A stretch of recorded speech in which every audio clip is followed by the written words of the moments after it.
కారుమోయులు దారిలో కఠిన శిలల నేలలో వెలుగు వీరులు వెలసి కనుల విందు సేయ చాలునా కారుమోయులు దారిలో కఠిన శిలల నేలలో వెలుగు వీరులు వెలసి కనుల విందు సేయ చాలునా ఇరుకులోయనడు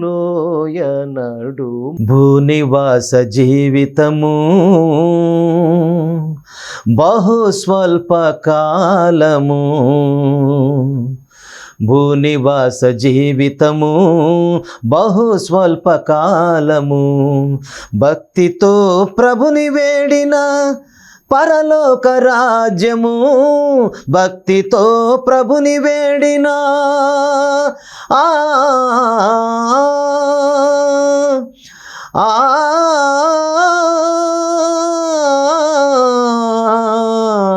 ఆ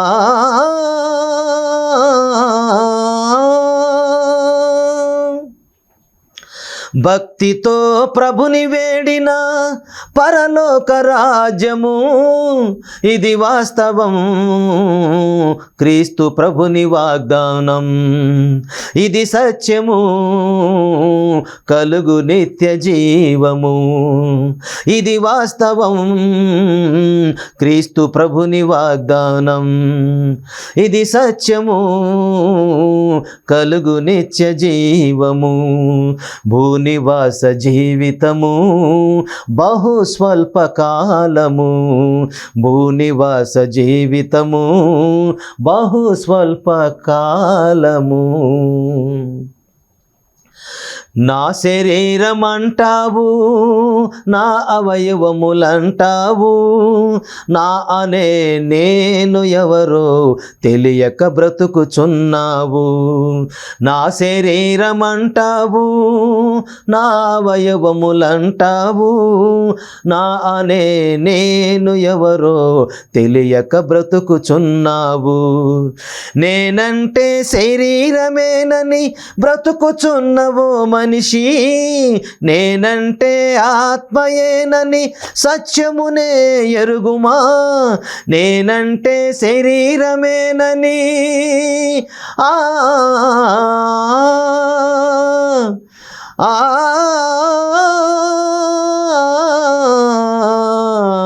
ఆ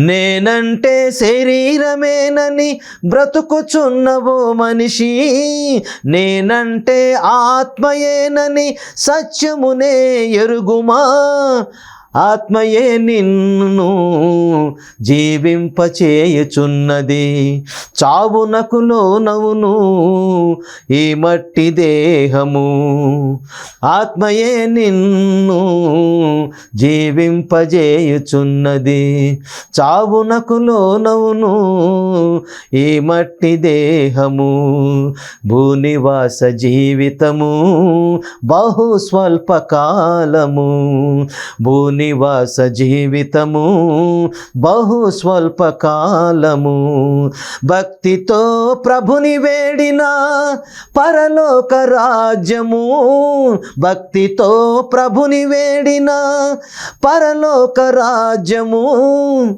ఇది వాస్తవం క్రీస్తు ప్రభుని వాగ్దానం ఇది సత్యము కలుగు నిత్య జీవము రక్షకుడైన క్రీస్తు పరిశుద్ధ నామములో అందరికీ శుభాభివందనాలు తెలియజేసుకుంటున్నాం. మరొకసారి యాత్రికుడు కార్యక్రమానికి స్వాగతం పలుకుతున్నాం. ప్రియ సహోదరి సహోదరులారా, పోయిన ఎపిసోడ్లో కయీనుని దేవుడు ఏదెనుకి తూర్పు దిక్కుకి తోలివేయబడ్డాడు. ఏదెనుకి తూర్పు దిక్కున ఉన్నటువంటి భూమి నోదు అని పేరు. నోదు అంటే సంచారము అనేటటువంటి అర్థం వచ్చేటటువంటి పేరు. ఆ దేశంలో ఆయన సంచరిస్తూ నాకు దేవుడిచ్చినటువంటి ఈ భయంకరమైనటువంటి శాపం నేను భరించలేనంతగా ఉంది కనుక నన్ను ఎవరైనా చూస్తే అతను నన్ను చంపుతాడు అని ఒట్టు పెట్టుకున్నాడు. కానీ వెంటనే దానికి దేవుడు రియాక్ట్ అయ్యి ఏం చెప్పాడంటే, కయీనుని చంపేవానికి ప్రతిదండనగా 7 వస్తుందని చెప్పాడు. ఇది పోయిన ఎపిసోడ్లో చివరి వరకు మనం మాట్లాడుకున్నటువంటి మాటలు. యాత్రికుడు కార్యక్రమంలో ఉన్నాం. ప్రతి ఒక్కరి జీవితం యాత్రతోటి ముందుకు కొనసాగుతుంది. అది యాత్ర కాకుండా వాళ్ళ జీవితంలో జీవించినటువంటి సంవత్సరాలుగా వాళ్ళు తృప్తి పొందాలి అనే ఆలోచనతోటి మనం మాట్లాడుకుంటూ వెళ్తున్నాం.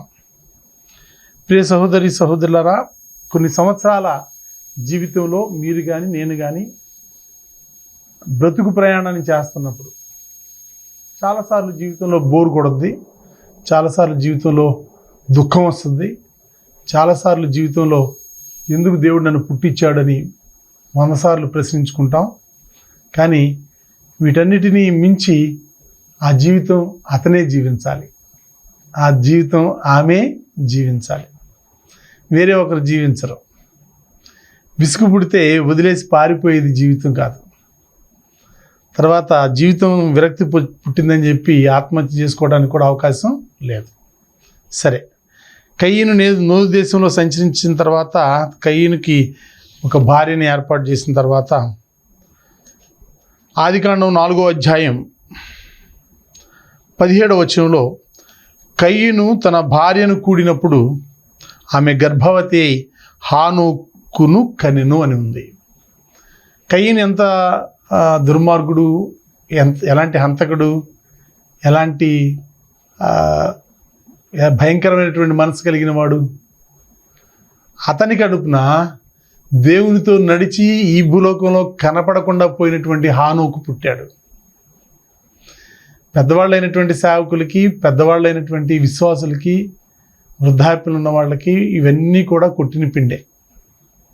కానీ యాత్రికుడు కార్యక్రమంలో ఒకసారి మరలా నేను కూడా వెనక్కి వెళ్ళి ముందుకు వస్తున్నాను అన్నమాట.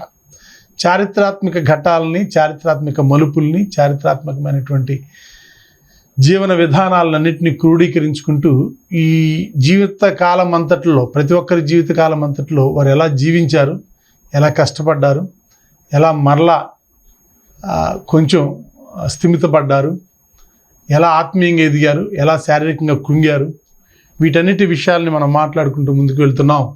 ప్రత్యేకంగా మేము ప్రారంభించినటువంటి యాత్రికుడి ప్రోగ్రాంలో. ప్రియ సహోదరి సహోదరులారా, అంత భయంకరుడైనటువంటి కయీనుకి హానోకు పుట్టాడు. హానోకు పుడితే ఆయన ఏం చేశాడంటే 17వ వచనం, అప్పుడు అతడు ఒక ఊరు కట్టించి ఆ ఊరికి తన కుమారుని పేరు పెట్టి హానోకు పేరు పెట్టెను. తన కుమారుని పేరును బట్టి హానోకు అని పేరు పెట్టెను.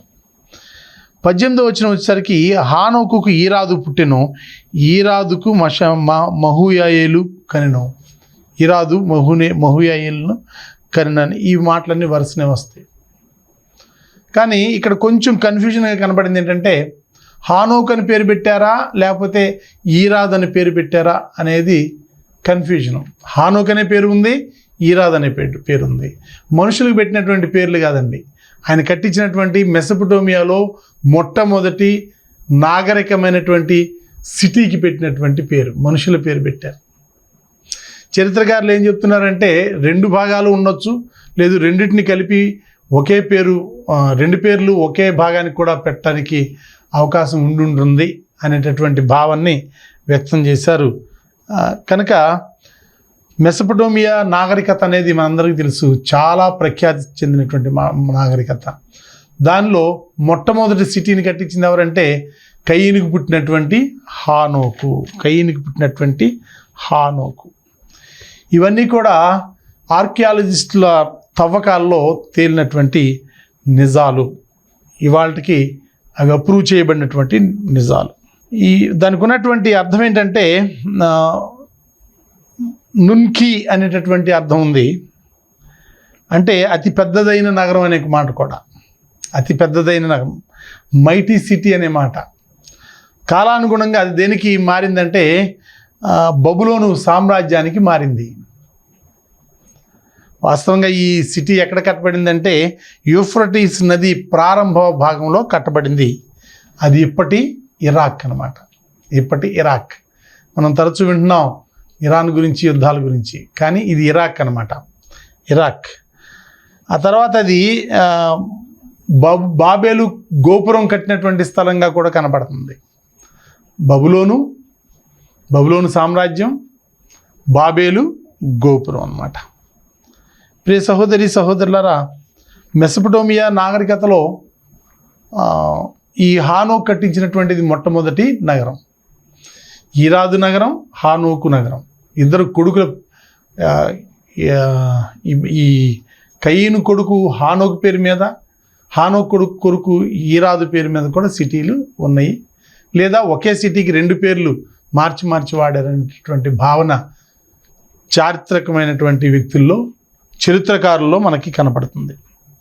తర్వాత ఆదికాండం 4వ అధ్యాయం 25 నుంచి ఆదికాండం 32వ వచనం వరకు చదువుకుంటే, ఆదాము 430 సంవత్సరాలు బ్రతికాడు.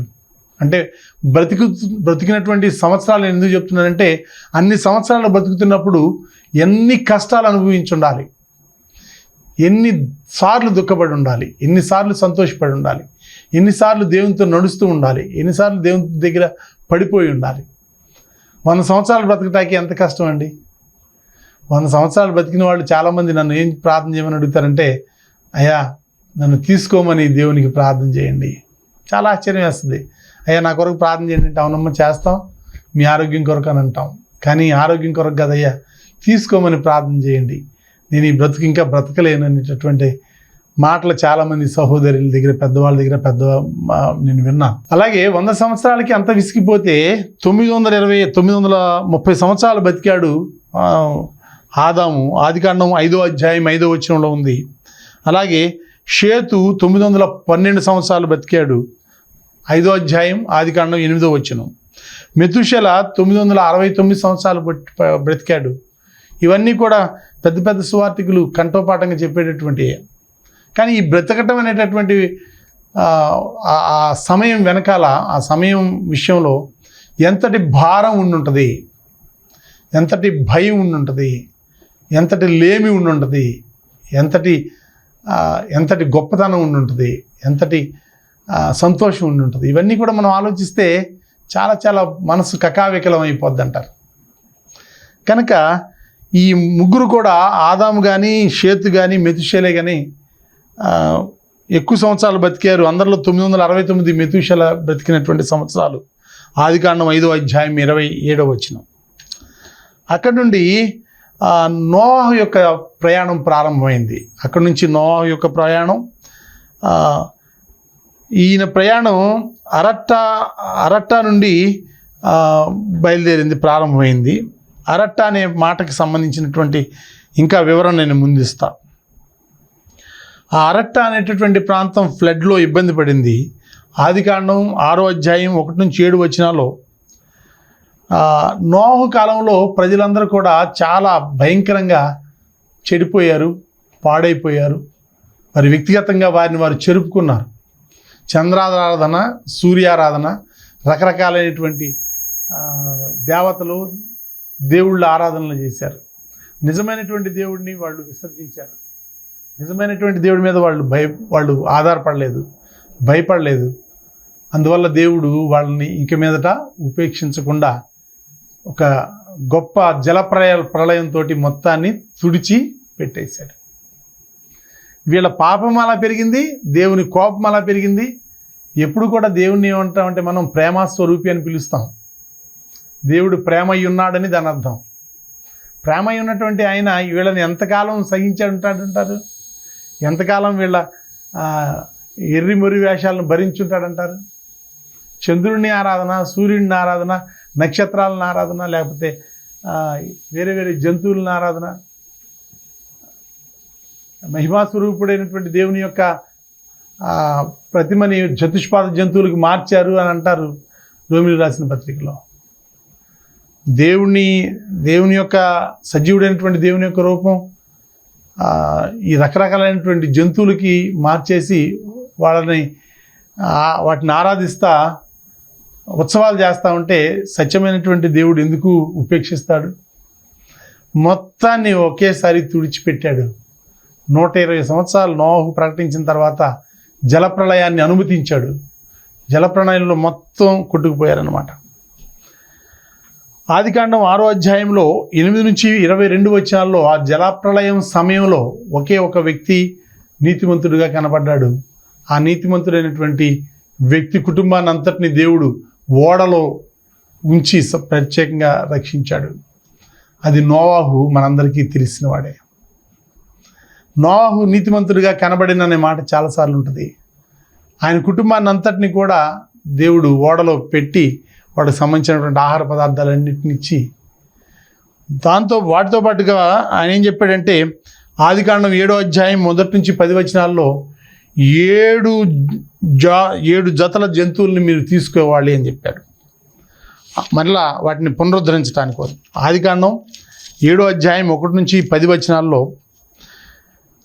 2వ వచనం, పవిత్ర జంతువులలో ప్రతి జాతి పోతులు 7, పెంటులు 7, పవిత్రములు కాని అంటే అపవిత్రములైన జంతువులలో ప్రతి జాతి పోతును పెంటియు 2, ఆకాశ పక్షుల్లో ప్రతి మగవి 7, ఆడువి 7. నీవు ఈ భూమి అంతటి మీద సంతతిని జీవంతో కాపాడునట్లు నీ యొద్ద ఉంచుకొనుము. పవిత్ర జంతువులు ఎక్కువ ఉన్నాయి, అపవిత్రమైనటువంటి జంతువులు తక్కువ ఉన్నాయి. వీటిని ఇలాగ మరలా రెస్టోర్ చేయడానికి కాను దేవుడు ఇచ్చినటువంటి సలహాలు సూచనల మేరకు నోవాహు ఏం చేశాడంటే తాను, తన భార్య, తన 3 కుమారులు, కోడండ్రు మాత్రమే కాకుండా అన్ని జంతువులను కూడా ఓడలోకి ఎక్కించాడు. తర్వాత చివరికి వచ్చేసరికి ఆదికాండం 7వ అధ్యాయం 11 నుంచి 24 వచనాల్లో దేవుడు ఆ ఓడ తలుపు మూసివేశాడు. గొప్ప ప్రళయం ప్రారంభమైంది. 40 రాత్రులు 40 పగలు పడింది. ఆదికాండం 8వ అధ్యాయం 1 నుంచి 3 వచనాల్లో ఇలా ఉన్నాయి. దేవుడు నోవాహును అతనితో కూడా ఓడలో ఉన్న సమస్త జంతువులను సమస్త పశువులను జ్ఞాపకం చేసుకున్నాను. దేవుడు భూమి మీద ఇది 8వ అధ్యాయం వచ్చేసరికి 40 డేస్ తర్వాత నీళ్ళన్నీ ఎండిపోయినాయి. ఇక్కడ 11 నుంచి 24 వచనాల్లో పూర్తిగా జలప్రళయం మనం చూస్తాం. 8వ వచనం వచ్చేసరికి మరలా ఓడలో ఉన్నటువంటి కుటుంబాలని దేవుడు జ్ఞాపకం చేసుకుని వాయువు విస్తున్నట్లు చేశాడు. ఆ తర్వాత పూర్తిగా ఎండిపోయిన తర్వాత ఎండిపోకముందు ఒక పావురాన్ని, అంతకంటే ముందు ఒక కాకిని, తర్వాత పావురాన్ని ఇలా పంపించి మొత్తం చెక్ చేసుకున్న తర్వాత గ్రౌండ్ అంతా ఎండిపోయిన తర్వాత బయటకు వచ్చాడు. క్షమించాలి, 9వ అధ్యాయం 1 నుంచి 17 వచనాల్లో మనకు అది కనపడద్ది. ఆయన బయటకు వచ్చిన తర్వాత అన్నిటి విషయమై దేవునికి ఆయన చక్కటి 8వ అధ్యాయం చివరి వచనంలో కనపడద్ది 20వ వచనం. అప్పుడు నోవాహు యెహోవాకు బలిపీఠము కట్టి పవిత్ర పశువులన్నింటిలోను పవిత్ర పక్షులన్నింటిలోను కొన్ని తీసుకొని ఆ పీఠం మీద దహన బలి అర్పించెను. అప్పుడు యెహోవా ఇంపైన సువాసనను ఆఘ్రానించి ఇక మీదట నరులను బట్టి భూమిని మరలా శపించను. ఇదంతా చూస్తుంటే చాలా చాలా విచిత్రంగా అనిపిస్తుందండి. ఓడలో ఒక కుటుంబం ఉండటం ఏంటి, పశువులన్నీ ఉండటం ఏంటి, ఇంత పెద్ద జలప్రళయం రావటం ఏంటి, అందరు ప్రాణాలు కోల్పోవటం ఏంటి, ఈ ఎక్కువ పర్వతం వెళ్ళి అరరాతు కొండ మీద ఆగటం ఏంటి, ఇవన్నీ కూడా మనం ఒక్కొక్కటి చూస్తా ముందుకి కొనసాగుతూ ఉన్నాం. 9వ అధ్యాయం వచ్చేసరికి 1 నుంచి 17 వచనాల్లో దేవుడు నోవాహుని మరలా దీవించడం మొదలుపెట్టాడు. చూడండి 9వ అధ్యాయం. మరియు దేవుడు నోవాహు అతని కుమారులను ఆశీర్వదించి మీరు ఫలించి అభివృద్ధి పొంది భూమిని నింపుడి. ప్రారంభంలో ఆదాము అవ్వను అలాగే అన్నాడు, మీరు ఫలించి ఈ భూమిని నింపండి అని. వాళ్ళు నింపటం మొదలుపెట్టారు, కానీ మంచితో కాదు చెడుతో నింపటం మొదలుపెట్టారు. కక్షలు, కార్పణ్యాలు, హత్యలు వీటితోటి నిండిపోయింది. కనుక దేవుడు ఏం చేశాడంటే ఆ భాగాన్ని అంతటిని తుడిచేసి నోవాహుతో ఉన్నటువంటి 3 కుమారుల్ని, కోడళ్ళని అందరినీ బ్రతికించి ఆయన ఏమంటున్నాడంటే మీరు ఫలించి అభివృద్ధి పొంది భూమిని నింపుడి. సేమ్ మాట మళ్ళీ తిరిగి మరలా ఇదంతా కూడా రెస్టోర్ అవ్వాల్సినటువంటి అవసరం ఉంది. ప్రియ సహోదరి సహోదరులారా, యాత్రికుడు అనేటటువంటి ఆలోచనలో ఈ వ్యక్తులందరూ చేసినటువంటి యాత్రను మీ ముందు ఉంచడానికి గాను అబ్రహాంతో ప్రారంభించకుండా అబ్రహాం కంటే ముందుకు నేను వెళ్ళాను. సహజంగా యాత్ర ప్రయాణం అని అంటే అబ్రహాముదే ముఖ్యంగా ఏ సేవకులైనా సరే చూస్తూ ఉంటారు, కానీ చూపిస్తూ ఉంటారు, చెబుతూ ఉంటారు. కానీ నేను మాత్రం యాత్రికుడు అనేసరికి అందరి జీవితాల్లో ఉన్నటువంటి ఒక్కొక్క ఘట్టాన్ని 2-3 ఘట్టాలను చూచుకుంటూ నేను ముందుకు వస్తున్నా, రైట్ ఫ్రమ్ ఆదం దగ్గర నుంచి. ఇప్పుడు ఈ ఆదికాండంలో 9వ అధ్యాయంలో మనం ఆలోచిస్తే 27 వచనాల వరకు ఉంటుంది. అంటే మనకు కావాల్సినటువంటి ఇన్ఫర్మేషను మొత్తం అధ్యాయాలు 29 వచనాల వరకు ఉన్నాయి. దీనిలో వీళ్ళు 3 కుమారులు ఉన్నారు. 3 కుమారుల్లో ఈ నోహ్ ఏం చేశాడంటే బయటకు వచ్చిన తర్వాత ద్రాక్షవనాన్ని నాటాడు. అందులో ఎక్కువగా ద్రాక్షరసం తాగాడు. ఆయన పడిపోయి ఉన్నప్పుడు, ఆయన దిశమూల ఉన్నప్పుడు, అంటే క్లాత్ కప్పకుండా ఉన్నప్పుడు 9వ అధ్యాయంలో 22వ వచనం, అప్పుడు కనానుకు తండ్రి అయిన హాము తన తండ్రి వస్త్రహీనుడై ఉండుట చూచి బయటను నా 2 సహోదరులకు ఆ సంగతి తెలిపెను. చూచిన వాడు ఏం చేయాలంటే గుడ్డ కప్పాలి, వెళ్ళి వాళ్ళిద్దరు కొడుకులకి, అంటే ఆయన అన్నదమ్ములకి చెప్పి తండ్రిని అవమానపరచకూడదు. ఆ మాట విన్న తర్వాత వాళ్ళు ఏం చేశారంటే వెనక నుండి వెళ్ళి 23, అప్పుడు షేమును యాపేతును వస్త్రం ఒకటి తీసుకొని తమ 2 భుజముల మీద వేసుకొని వెనుకకు నడిచి వెళ్ళి తమ తండ్రి దిశమూలను కప్పిరి. వారి ముఖమును వెనుకతట్టు ఉండటం వలన తమ తండ్రి దిశమూలను చూడలేదు. అప్పుడు నోవాహు మత్తు నుండి మేలుకొని తన చిన్న కుమారుడు చేసిన దానిని తెలుసుకొని కనాను శపింపబడిన వాడై తన సహోదరులకు దాసుడగును అనెను. అంటే ఏదైతే చూచాడో దాన్ని గుప్తంగా ఉంచాలి, ఆ ఇతరులతోటి పంచుకోకూడదు. నోవాహు నీతిమంతుడు. నోవాహు ద్వారానే ఇంత మరలా జనరేషన్ ఇప్పటి వరకు డెవలప్ అయింది. నోవాహు ముందున్నటువంటి వాళ్ళందరూ కూడా తుడిచిపెట్టబడ్డారు.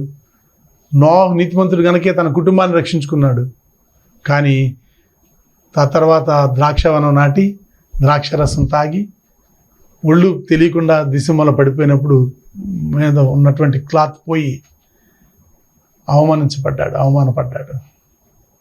ఎవరి జీవితం అయినా ఇంతేనండి. సొలొమోను మహారాజు జీవితం గురించి తరచుగా నేను గుర్తు చేసుకుంటూ ఉంటాను. ఆయనంత ధనికుడు లేడు, ఆయనంత జ్ఞాని లేడు. చివరికి ఆయన ఎంత భయంకరంగా తప్పిదాల్లో పడిపోయి ఎంత భయంకరమైనటువంటి స్థితికి వచ్చాడనేది మనందరికీ తెలుసు. ఇది మానవ నైజం. మానవుల యాత్రకాలంలో వాళ్ళు చేసేటటువంటి అనేక రకాలైనటువంటి తెలిసి తెలియని తప్పుల వల్ల చాలామంది కుంగిపోయి కుసించిపోయి నశించిపోతున్నారు. కొంతమంది మనసును దిటవు చేసుకుని మరలా నిలబడి దేవుని సన్నిధిలో గోజాడి కన్నీరు విడిచి అయ్యా అని ప్రార్థన చేసి మరలా ముందుకి కొనసాగటానికి బ్రతకటానికి ప్రయత్నం చేస్తున్నారు. కాబట్టి ఈ యాత్రికుడు కార్యక్రమంలో ఒక్కొక్క వ్యక్తి గురించి మాట్లాడుకుంటూ వస్తున్నాం మనం. ఆదాము తర్వాత ఆదాముకు సంబంధించినటువంటి కయీను ఏబేలు, ఆ తర్వాత కయీను కడుపును పుట్టినటువంటి హానోకు పేరు మీద కట్టినటువంటి సిటీ, ఆ తర్వాత లైన్లో మనం చూసినటువంటి షేతు కానీ మెతూషెలై కానీ, ఆ తర్వాత నోవహు సమయానికి వచ్చాం మనం. నోవహు కూడా చరిత్ర సృష్టించాడు. ఈ భూమి ఉన్నంతకాలం నోవహు యొక్క చరిత్ర మనం ఎప్పుడు జ్ఞాపకం చేసుకుంటూ ఉంటాం.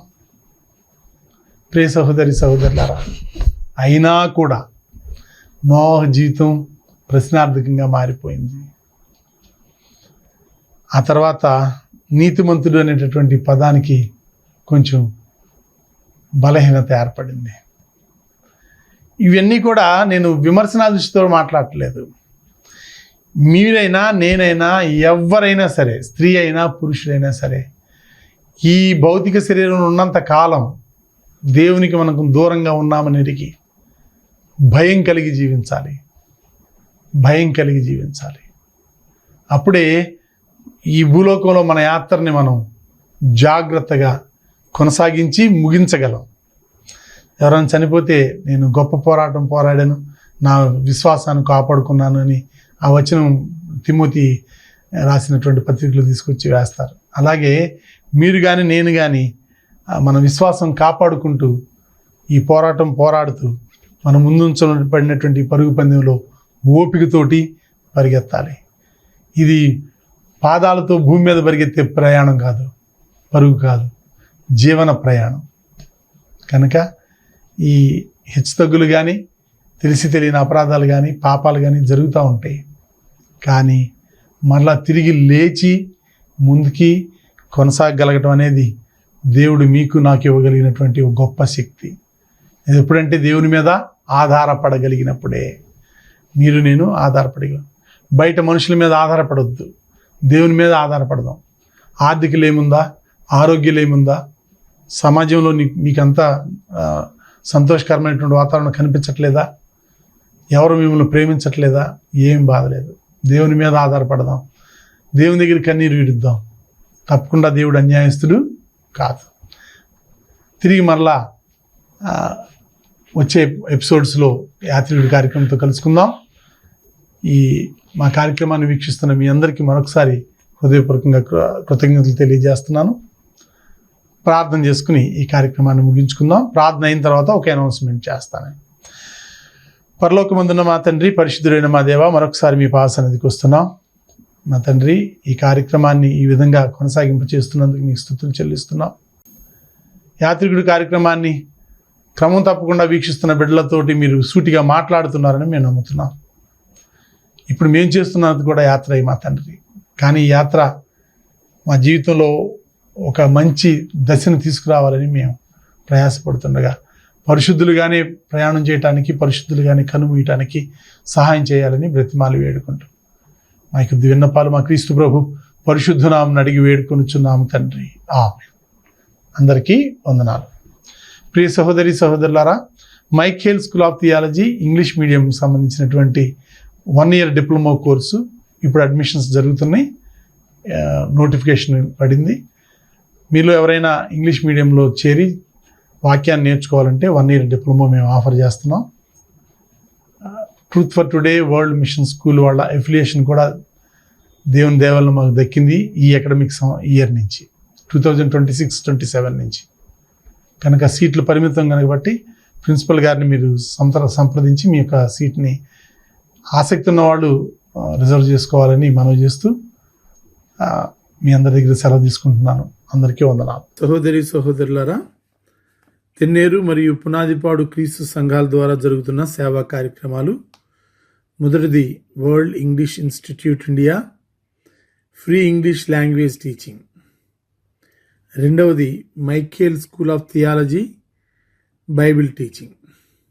మూడవది Dorcas foundation for downtrodden women program. నాలుగవది టీవీ ప్రోగ్రాం యాత్రికుడు తెలుగులో, లైఫ్ ఆఫ్ క్రైస్ట్ ఇంగ్లీష్లో ప్రతి మంగళవారం రాత్రి 8 గంటల నుంచి 8:30 వరకు ప్రార్థనా ఛానల్ ద్వారా ప్రసారం చేయబడుతున్నాయి. ఐదవది యంగ్ ప్రీచర్స్ అసోసియేషన్. ఆరవది యాత్రికుడు టీవీ క్లబ్. ఏడవది podcast master's word in the miserable world. ఎనిమిదవదిగా monthly Zoom meeting, subject life of Christ, ప్రతి నెల చివరి మంగళవారం రాత్రి 7 గంటల నుంచి 8:30 వరకు.